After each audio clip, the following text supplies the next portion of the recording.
Otro tema era el tema de que no podíamos seguir produciendo con el proceso erosivo que teníamos, que habían deteriorado los suelos por el sistema de labranza tradicional que había que modificar. Yo había trabajado con el ingeniero Escota del INTA en Crespo y yo en el departamento de Paraná en demostrar que las prácticas de las terrazas era una tecnología que permitía ser más sustentable y detener ese proceso erosivo.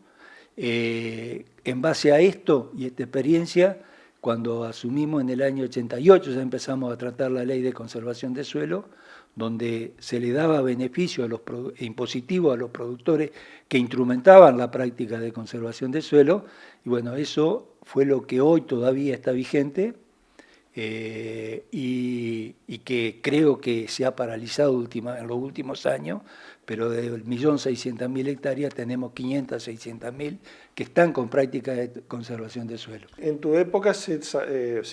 promulgó una ley sobre que es un tema hoy vigente y muy discutido, que tiene que ver con el uso de los productos fitosanitarios, una ley de plaguicidas que bueno, siempre genera discusión. Todavía está en vigencia aquella antigua ley. ¿Cómo ves este tema puntualmente que siempre tiene gran repercusión a nivel de la sociedad en su conjunto? Yo creo que primero es bueno que la sociedad haya exigido que haya más controles, porque en algún momento, tenemos que decirlo, había un cierto desmanejo en el tema y nadie tomaba rienda en el asunto. Nosotros, pero esto fue a partir del 2003, tomamos medidas, ya la habíamos tomado en el 87-91, advirtiendo de que el Estado tenía que controlar y regular el uso de agroquímicos y de los aplicadores, pero se hizo más manifiesto con el desarrollo de la agricultura a partir del año 94-95, donde se expandió la frontera agropecuaria, donde apareció la sojización, muchas veces impulsada por políticas erróneas del gobierno nacional de meter retenciones al trigo, al maíz, que era lo que hizo que el productor tuviera como única salida la soja, produciendo un deterioro de los suelos, independiente que la siembra directa había ayudado un poco a contener la erosión, el proceso avanzó. Nosotros en el 2003-2007 armamos un registro de aplicadores, empezamos a exigir que quien aplicaba tenía que tener aprobado un curso, que ese curso lo tenía que revalidar, como cuando voy a sacar el carnet cada 3 o 4 años para actualizarse qué producto, cómo usarlo, en qué momento, el viento, la distancia a las casas, toda una serie de cuestiones que fue un avance importante, pero que no fue suficiente, y que bueno, que hoy hay una ley en la legislatura que creo que los legisladores tienen que dejar de, tienen que dejar de seguir discutiendo en mesas de café este tema y tratar de implementar algo que está consensuado, que no sé si es lo mejor, pero es un avance importante respecto a lo que tenemos vigente, y que de última se apruebe la ley como está y se siga discutiendo el tema para ir viendo cómo funciona y que el ajuste venga más adelante. Pero también en esto, Miguel, creo que hay que hacer hincapié que el problema ambiental del sector agrícola no es solo el tema de los agroquímicos. Hay temas mucho más graves, que es la sustentabilidad del sistema productivo, fundamentalmente el tema del suelo. Hoy la sociedad no dimensiona esto, pero hoy el impacto que tiene el uso del suelo en el deterioro del uso del suelo y que compromete la producción futura es mucho más importante. Por eso el tema de la ley de conservación del suelo, que está congelada, que prácticamente nadie la promociona, el Estado no la promociona, no la promocionó antes y no la está promocionando ahora. Creo que Entre Ríos tiene que ponerse una meta del 1.000.000 de hectáreas. Si estamos en 500, 600.000 en 5 años, tenemos que duplicar eso para que todas las superficies que tienen riesgo de erosión estén con prácticas de conservación. Y después el productor agropecuario sustentable, el productor PASE, que lo vienen declarando, hay una mesa de buenas prácticas que se reúne, pero que en la práctica yo no veo que haya productores que hayan comprometido, como lo tiene Córdoba, a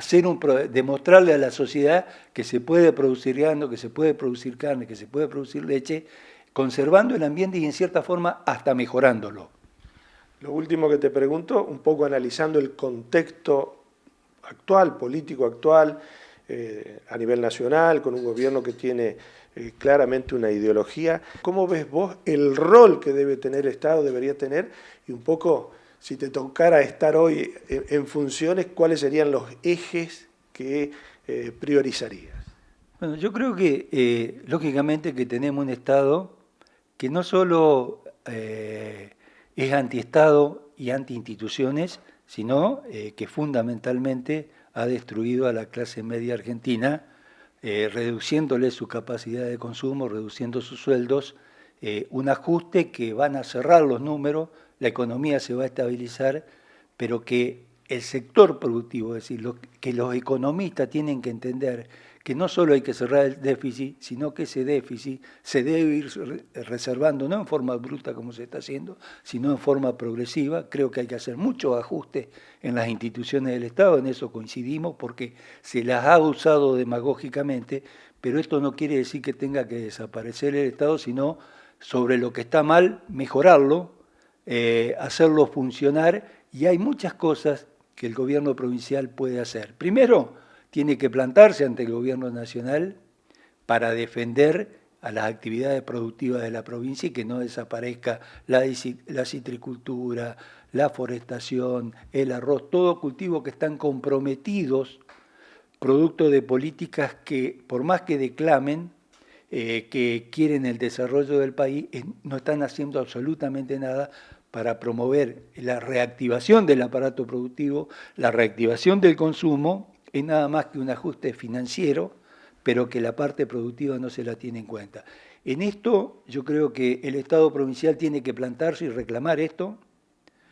no solo desde las retenciones, sino un rol del Estado donde estimule el desarrollo regional, que avancemos sobre la conservación de suelo, que avancemos sobre el aumento de la productividad ganadera. La ganadería es una de las actividades que más puede crecer en la provincia porque a su vez es la actividad más conservadora que tenemos y más retrasada tecnológicamente.